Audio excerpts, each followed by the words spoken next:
Pourquoi est-ce que vous ne faites pas partie de ce voyage, de cette délégation? Parce que nous avons décidé avec le Premier ministre qu'il puisse y avoir une première délégation de hauts fonctionnaires pour que nous puissions avoir un état des demandes, une approche technique des demandes, puisque à ce jour, il n'y a pas suffisamment de clarté dans l'expression de ces demandes-là. Donc voilà, c'est cette mission-là, c'est cette fonction-là de la mission, parce que il s'agit pour nous, bien sûr, de continuer à travailler dans l'intérêt de la Guyane, et puis d'avoir les éléments nécessaires pour continuer à construire le dialogue avec les Guyanais. Quoi le message que vous souhaitez les faire passer? Qu'est-ce qu'ils vont leur dire? D'abord, c'est l'apaisement.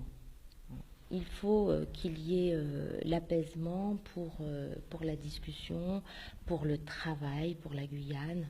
Nous, ici au ministère des Outre-mer, notre priorité, c'est de faire avancer les territoires ultramarins dans ce gouvernement. La Guyane a été traitée sur différents aspects dans la loi égalité réelle, dans le pacte de Guyane.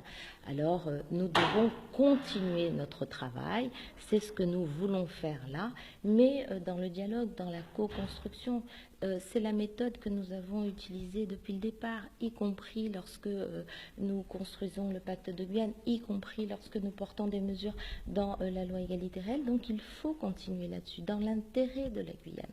Vous parlez d'apaisement, eux, ils se sentent méprisés, pas écoutés, ils veulent des moyens. Ça ne suffira pas si c'est juste le message, l'apaisement. Non, mais les moyens sur certains sujets, et nous aurons l'occasion de le dire très précisément, ils ont été présents. Je ne dis pas qu'ils sont suffisants, c'est pour ça que cette mission continue le travail, va identifier pour savoir comment nous pouvons aller plus loin. Et vous savez, moi je suis ultramarine. Donc ici, on ne me fera pas le procès du manque de considération pour les ultramarins. Ni vous, ni personne. D'abord, vous le savez, nous sommes mandatés par le Premier ministre, par l'ensemble du gouvernement, pour voir et rencontrer les Guyanais et les élus guyanais. Donc nous allons les recevoir, les écouter et répondre à l'ensemble des questions qui sont les leurs et de leurs revendications. Je vous dirai bien évidemment comment les choses se passent une fois qu'on sera sur place. Il y a le comité des grévistes qui a d'ores et déjà dit qu'il refuserait de parler avec vous parce qu'ils attendent plus. Ils attendent plus de moyens, ils attendent des ministres. Ça va être difficile, ça va être compliqué. Ça va être compliqué, mais on va voir avec eux. On est là pour ça. La mission est là pour les écouter, les recevoir, et on verra comment on peut traiter des différents problèmes en fonction de la manière dont ils seront représentés. Vous avez donné un délai à peu près, enfin, vous avez une estimation de temps pour arriver à dénouer les... Nous sommes là et nous sommes ouverts. Merci, on y va. Au revoir.